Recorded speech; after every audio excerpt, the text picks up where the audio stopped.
पौष्टिकतेने भरपूर ही लसूणी पालक तुम्ही या सोप्या पद्धतीने कधी ट्राय केली आहे का?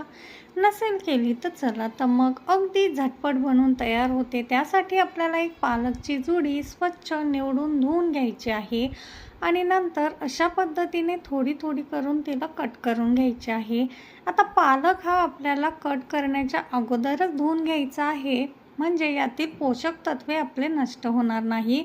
आता एका भांड्यामध्ये 2 ते 3 ग्लास पाणी घ्यायचं आहे. त्यामध्ये हा धुवून स्वच्छ निवडून कट केलेला पालक आपल्याला टाकून घ्यायचा आहे. आता गॅसवरती याला फक्त मिनिटभरासाठी आपल्याला वाफळून घ्यायचं आहे. फारही वेळ आपल्याला ही भाजी शिजवायची नाही आहे. हे बघा, थोडंसं पाणी उकळायला लागलं की लगेचच आपल्याला गॅस बंद करायचा आहे आणि भाजी आपल्याला काढून घ्यायची आहे. आता इथे वाटण्यासाठी शेंगदाणे, लसूण, हिरव्या मिरच्या, जिरे आणि मीठ आपल्याला लागणार आहे.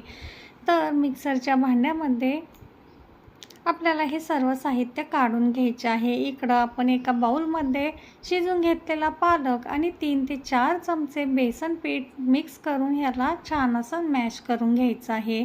आता इथे आपण मिक्सरच्या भांड्यामधून जरी ही भाजी बारीक करून घेतली तरीसुद्धा चालू शकेल, किंवा अशी या रवीच्या साहाय्याने मी अशी बारीक करून घेणार आहे, म्हणजे ही फारही बारीक होणार नाही. आता ही बेसन पीठ आणि भाजी आपली व्यवस्थित अशी मिक्स झालेली आपल्याला दिसत असेल.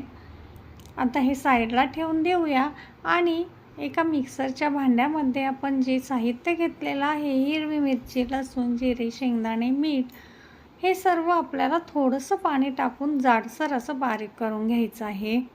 आता ही मसाल्याची पेस्ट आपण साईडला ठेवून देऊया. येथे अर्धी वाटी हरभरा डाळ मी 2 ते 3 तास गरम पाण्यात भिजवून घेतलेली आहे. कढईमध्ये 2 ते 3 चमचे तेल गरम करून त्यामध्ये जिरे, लसूण आणि हरभरा डाळ आपल्याला छान अशी फ्राय करून घ्यायची आहे. डाळ फ्राय झाली की यामध्ये वाटलेलं वाटण टाकून 2 मिनटासाठी परतवून घेऊया.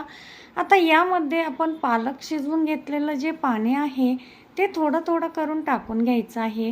आता या पाण्याला उकळी आली की मॅश करून घेतलेला पालक जो आहे तो थोडा थोडा करून टाकून घ्यायचा आहे आणि याला एक उकळी घ्यायची आहे. आपली पालकची भाजी बनवून तयार झालेली आहे. आता एका बाउलमध्ये किंवा भांड्यामध्ये काढायची आहे आणि लसूण, तेल आणि जिऱ्याची लाल तिखट टाकून छान अशी फोडणी करून भाजीवर टाकून गरम गरम सर्व करायची आहे. नक्की ट्राय करा.